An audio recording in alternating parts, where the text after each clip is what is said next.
Hello everyone, আমি রুমি চলে এসেছি তোমাদের সামনে আবারও একটা নতুন ভিডিও নিয়ে। আজকে আমি তোমাদেরকে পুরো দোকানের মতো আমসত্ত্ব রেডি করে দেখাবো। তো আমি বাড়িতে কিভাবে আমসত্ত্ব বানিয়েছি তোমরাও একটু দেখে নাও। তো বেশি কথা না বাড়িয়ে চলো আজকের ভিডিওটা শুরু করা যাক। আর হ্যাঁ, তোমরা কিন্তু পুরো ভিডিওটা দেখবে, একটু স্কিপ করবে না। তো দেখো, এখানে আমি কটা বড় বড় সাইজের আম নিয়ে নিয়েছি আর আমগুলোকে পরিষ্কার জলে ধুয়েও নিয়েছি। আর আমি এখানে অল্প করে আম নিয়েছি, কারণ আমি অল্প করে বানিয়েছি। তো তোমরা চাইলে তোমরা যদি চাও যে বেশি করে বানাতে, তাহলে বেশি করে আম নিতে পারো। তো তারপর আমি সব আমগুলোকে ভালো করে ধুয়ে পরিষ্কার করে ছোটো ছোটো করে কেটে নিব। আর আমগুলো যেহেতু বেশ বড় বড় ছিল আর আটিও খুব শক্ত হয়ে গেছিলো, আমি তো ঠিকঠাকভাবে কাটতেই পারছিলাম না। একবার এদিক দিয়ে কাটি, একবার সেদিক দিয়ে কাটি, লাস্টে তো ধাক্কাই দিচ্ছিলাম যাতে কেটে যায়। তো আমার এই কোনো জিনিস কাটাতে বহুত ভয় লাগে, কোথায় হাতের টাতে যদি লেগে যাবে তাহলে গেল। কাটতেই যখন হবে তাই কোনোরকমভাবে কেটে নিয়েছি। क्या है डिस्टर्ब क्यों करता है? हम काम करता है तो डिस्टर्ब करता है नहीं। তো এখানে আমার সব আমগুলো ছোটো ছোটো করে কাটা হয়ে গেছে। তারপরে এই আমগুলোকে আমি সিদ্ধ করার জন্য কড়াইতে দিয়ে দিব।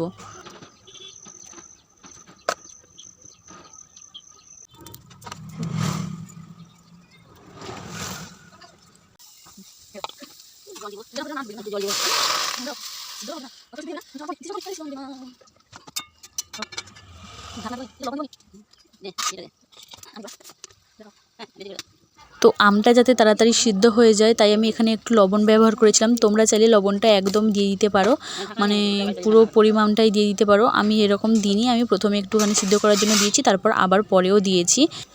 তো দেখো, এখানে কিন্তু আমটা পুরোপুরি সেদ্ধ হয়ে গেছে। আর আমটা সেদ্ধ হতে একদমই সময় লাগেনি, খুব অল্প সময়ের মধ্যে আমটা পুরোপুরি সেদ্ধ হয়ে গেছে। তো এখানে তোমরা জলের পরিমাণটা একটু দেখে নেবে, এইভাবেই জলটা নেবে যে পুরো আমটা সেদ্ধ হওয়ার পর জলটা যেন একদমই ফেলতে না হয়, এরকম পরিমাণ জল নেবে। আমিও এরকম নিয়েছিলাম, কিন্তু এখানে আমার একটুখানি ভুল হয়েছিল, আমার বুদ্ধি একটু ভুল তো হবে। এখানে আমার জলের পরিমাণটা একটু কম হয়ে গেছিলো। তো তারপর তোমরা যে কোনো একটা ছাঁকনির সাহায্যে, আমার কাছে ছাঁকনি ছিল না তাই আমি এই জালটা ব্যবহার করেছিলাম। ওই জাল বা ছাঁকনি যে যা পাবে ওটার সাহায্যে আমের মাঠটাকে সুন্দরভাবে বের করে নেবে, কারণ আমের মধ্যে অনেক আঁটি আছে আর ওগুলো যদি থেকে যায় তাহলে আমসত্ত্ব একদমই ভালো হবে না। তাই আমের মাড়গুলো সুন্দরভাবে বের করে নেওয়ার চেষ্টা করবে। তো এখানে আমিও সুন্দরভাবে বের করে নিচ্ছি। তো দেখো, এখানে আমি পুরো আমের মাঠটাকে বের করে নিয়েছি। আর এখানে আমি আমের আমসত্ত্বর একটা সুন্দর কালার আনার জন্য এখানে আমি একটা চিনির ক্যারামেল তৈরি করব। তোমরা চাইলে, তোমরা যদি চাও যে কালার তোমরা যদি আনতে না চাও, তাহলে তোমরা যখন সেদ্ধ হবে তখনও চিনিটা দিয়ে দিতে পারো। আর আমি একটুখানি কালার আনতে চেয়েছিলাম, তাই প্রথমেই আমি একটা ক্যারামেল তৈরি করে নিয়েছি।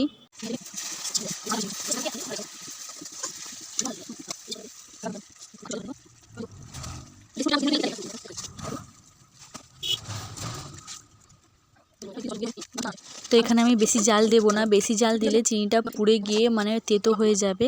তাই এখানে পুরো ক্যারামেলটা তৈরি হয়ে যাওয়ার পর আমি অল্প অল্প করে আমের মাড়টা দিয়ে দিলাম। আর দেখো, এখানে কিছুক্ষণ নাড়তে নাড়তে আমের কালারটা কতটা সুন্দর চলে এসছে। আমি এই কালারটা আনার জন্যই আমি ক্যারামেলটা তৈরি করেছি।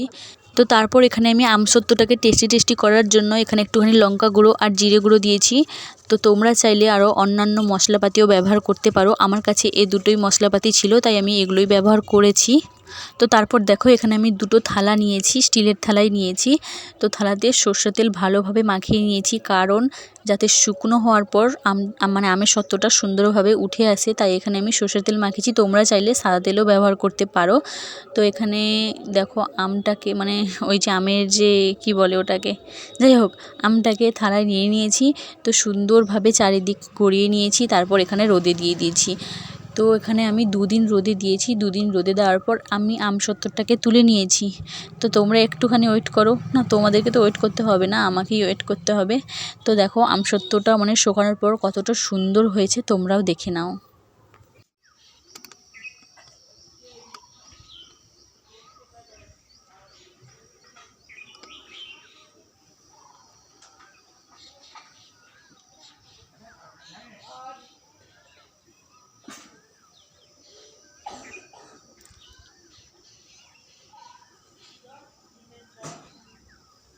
তোমাদেরকে তো একটু ওয়েট করতে হলো না, কিন্তু আমাকে অনেক ওয়েট করতে হয়েছে। আমার তো ধৈর্য ধরছিল না যে কখন আমটা তুলবো আর কখন খাবো। তো দেখো, এখানে আমটা পুরোপুরিভাবে শুকিয়ে গেছে, দেখেছো যে পড়ছেও না।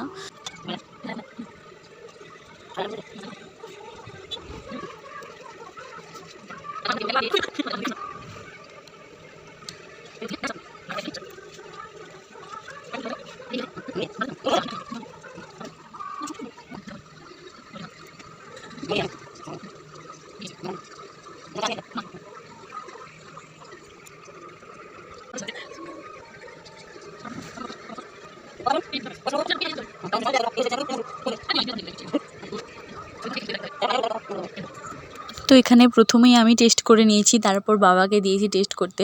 বাবা খেয়ে বলছে যে একটু একটু টক হয়েছে। তো এটা তো যেহেতু কাঁচা আম, একটু একটু টক হবে, টক ঝাল মিষ্টি সব মিশিয়েই মানে সুন্দর হয়েছে, একদম মিষ্টি হয়নি। তো একটু টক টক হয়েছে, বাবা এটাই বলছিল। বাস ভালো হয়েছে, আমিও খেয়ে দেখেছি, ভালো হয়েছে।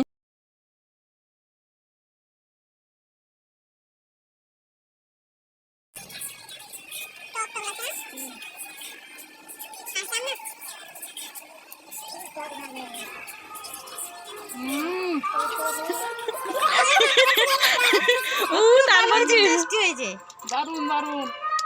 খাও, আর একটু খাও। আর একটু খাচ্ছি।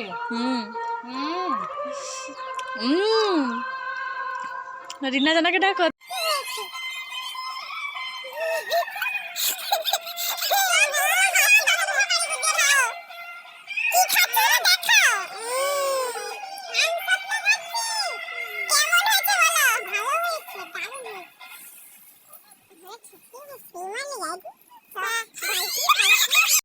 কিরকম হচ্ছে ক? হ্যাঁ বলো। হ্যাঁ হ্যাঁ, আমি আছো কিনা, আমি আছি কিনা দেখলে। কেমন হয়েছে বল? বল ভালো হয়েছে, ওটা টেস্টি হয়েছে। বল ও কেমন হয়েছে বল।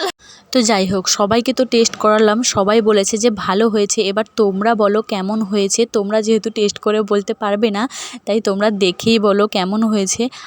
আর হ্যাঁ, তোমরাও যদি টেস্ট করতে চাও তাহলে আমার বাড়িতে নেমন্তন্ন থাকলো আমসত্ত্ব খাওয়ার। তো যাই হোক, প্লিজ কমেন্ট করে জানিও আমসত্ত্বটা কেমন হয়েছে। আর হ্যাঁ, আজকের ভিডিওটা যদি তোমাদের ভালো লেগে থাকে তাহলে একটা করে লাইক আর কমেন্ট করে যেও। ভালো লাগুক বা খারাপ লাগুক, যাই লাগুক না কেন কমেন্টে বলে যেও। আর তোমাদের কাছে আমার একটাই অনুরোধ, যারা ফেসবুক থেকে আমার ভিডিওটা দেখছো তারা প্লিজ আমার পেজটাকে ফলো করে দিও। আর যারা ইউটিউব থেকে আমার ভিডিওটা দেখছো তারা প্লিজ আমার চ্যানেলটাকে সাবস্ক্রাইব করে আমার পাশে থেকো। তো চলো, আজকের মতো ভিডিওটা এখানেই শেষ করছি। দেখা হচ্ছে নেক্সট কোনো ভিডিওতে। তো বাই।